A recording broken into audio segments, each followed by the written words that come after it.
and knows this track so well. Former Anguillan athlete. 200 used to be his best event, a bit like Kung Fu Kenny here, if you like, but Zharnel, like Kenny, is pretty swift at the 100 meters as well. Then Fred Kerley. Kerley's going to be in lane 5. One of the quickest men over the 100 meters, but that talent that he has at the longer distances will stand him in good stead surely in this Grand Slam. Needs to go well in this 100 though. Huge reception. It's going to be hard to compete with this. Yeah. Oblique Seville. Is he ready? Akeem Blake, another. He's run a 200 already this year and a new personal best over the longer distance, so that might stand him in good stead here. And then the Liberian, Joseph Fahnbulleh, he's going to go in lane 8. Olympic finalist in the last 2 Olympic Games over the 200 meters.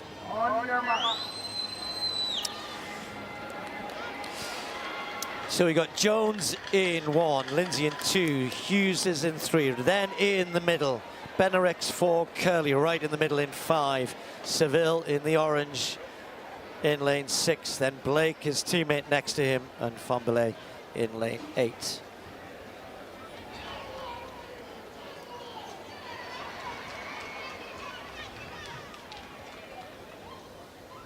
Set.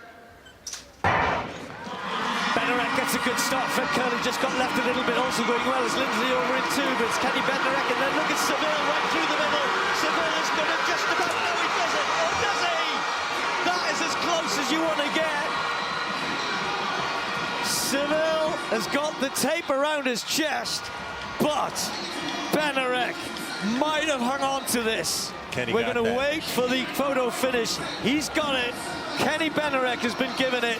10.07, 10.08. He got out well, didn't he, Bednarek?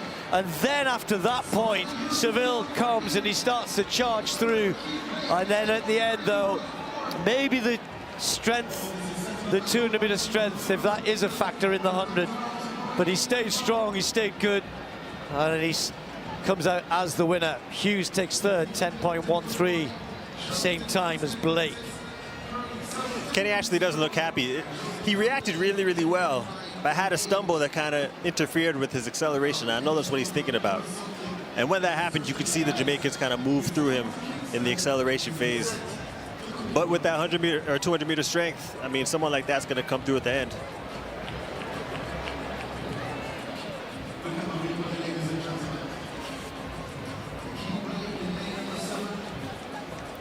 Fairly even reaction-wise, but as you can see here, kind of lost his footing in that acceleration. Now you can see him fighting to get back in. He's definitely not going to be pleased with that, but if you're just faster than everyone else, if you're able to relax, you'll get back into the race.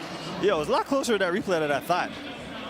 As we've seen the rail cam here, you can see in the acceleration phase, Akeem Blake moving through a lot faster. And Oblique coming through in the latter part of the race. He probably thought that he had it. Battle of the Headbands coming through at the end. But Kenny did come through with the tape to secure that 100 meters. For him, going into the deuce, that's huge. So, yeah, that's significant, isn't it? He takes 100. Kerley, nowhere really. We said that 10.2 clocking. He was even slow at 10.3. This was into a headwind, incidentally, minus 1.3. Not as windy as it was earlier in the evening, but that really means a sub-10 clocking for Bednarek, but more importantly, he's got the 12 points. You know, I'm not too worried about the times here. I mean, he's a 200-meter guy.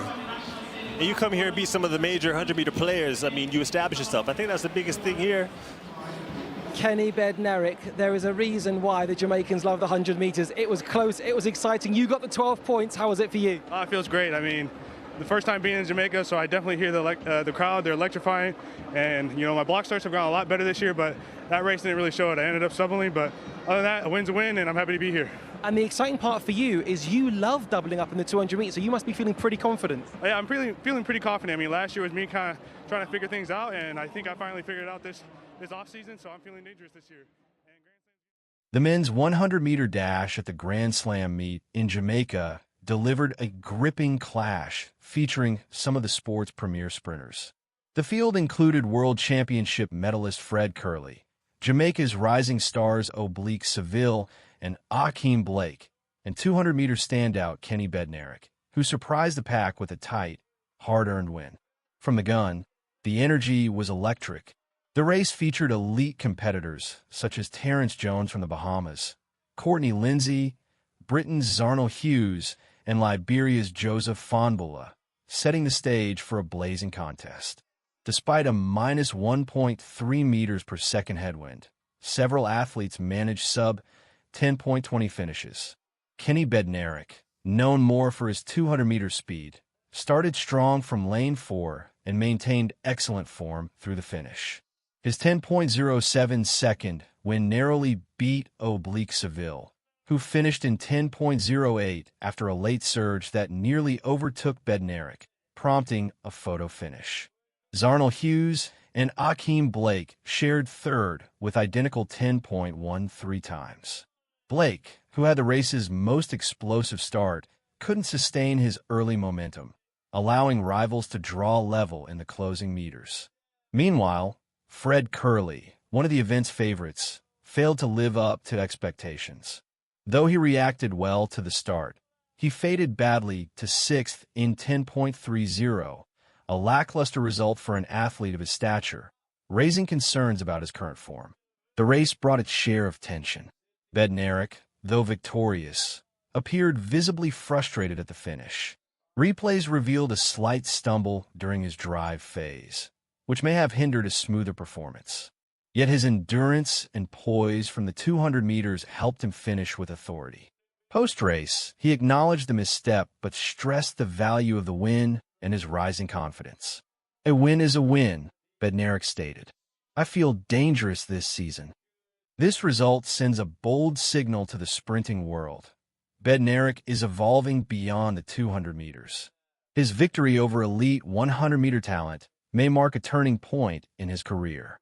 Meanwhile, Seville and Blake's strong performances underscore Jamaica's enduring sprinting dominance. Both remain serious threats heading into the rest of the year. Overall, the Grand Slam meet kicked off the 2025 season with flair.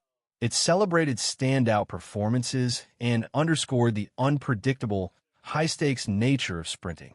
With Bednarek collecting 12 points and setting an early benchmark, the path to sprinting supremacy has only just begun, and the chase promises to be electric.